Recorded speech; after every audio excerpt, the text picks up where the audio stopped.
तर बलुचिस्तानच्या अनेक भागामध्ये बलूच आर्मीनं पाकिस्तानी सैनिकांवर गोळीबार केलेला आपण बघतोय। बलूच बंडखोरांनी डोकं वर काढलंय बलुचिस्तानमध्ये आणि त्यांनी देखील पाकिस्तानी सैन्याला सळो की पळो करून सोडलंय। तर पाकिस्तानला गॅस पुरवठा करणारी एक प्रमुख पाईपलाईन देखील फोडण्यात आल्याची सध्या माहिती समोर आलेली आहे। पाकच्या दारात आणि घरात देखील आता युद्ध सुरू झालेलं आहे। बलूच बंडखोर गटाकडून हे मोठे हल्ले केले जात आहेत। बलुचिस्तान भागाच्या अनेक पोलीस चौक्यांवर ताबा मिळवल्याचा बलूच आर्मीने दावा केलेला आहे। त्यामुळे पश्चिम आघाडीवर सुद्धा पाकिस्तानला लढावं लागतंय आणि हा ताबा मिळवल्यानंतर पाकच्या अनेक पोलीस चौक्यांवर बलुचिस्ताननं स्वतंत्र झेंडा देखील फडकवल्याची माहिती कळते। पाकिस्तान वायुसेनेच्या 2 अधिकाऱ्यांची बलूच आर्मीच्या बंडखोर गटानं हत्या केल्याची माहिती आहे।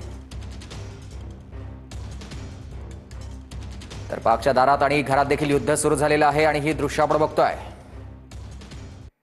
तर सीमावर्ती भागातली दृश्य आहेत। भारतातले कशा पद्धतीनं स्थानिक रहिवाशांच्या घरांना पाकिस्तानी सैन्याकडून टार्गेट करण्यात आलं ते दिसतंय।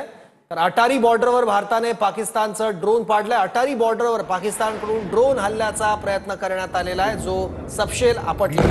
आतापर्यंत पाकिस्ताननं केलेले हल्ले भारतानं परतावून लावलेले आहेत आणि अटारी बॉर्डरवर देखील भारतानं पाकचा ड्रोन पाडलेला आहे। पाकिस्ताननं अटारी बॉर्डरवर ड्रोन हल्ला करण्याचा प्रयत्न केलेला होता, मात्र हा प्रयत्न देखील भारतानं हाणून पाडला पाकिस्तानचा।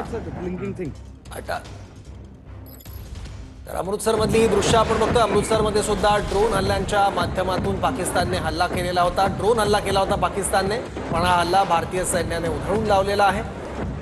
त्याच इतकंच नाही तर जम्मू एअरपोर्ट, जम्मू विद्यापीठ सुद्धा पाकिस्तानी लष्कराच्या रडारवर होतं। तिथे सुद्धा हल्ल्याचे प्रयत्न करण्यात आले, पण हे सर्व हल्ले भारतानं परतवून लावले। सीमावर्ती भागामधल्या अनेक महत्त्वाच्या शहरांमध्ये, गावांमध्ये अशाच पद्धतीने ड्रोन हल्ल्याचे प्रयत्न पाकिस्तानने केलेले होते, मात्र हे सगळे हल्ले परतवून लावले। त्याचबरोबर अटारी बॉर्डरवर भारतानं पाकचा ड्रोन पाडल्याची सध्या माहिती कळते।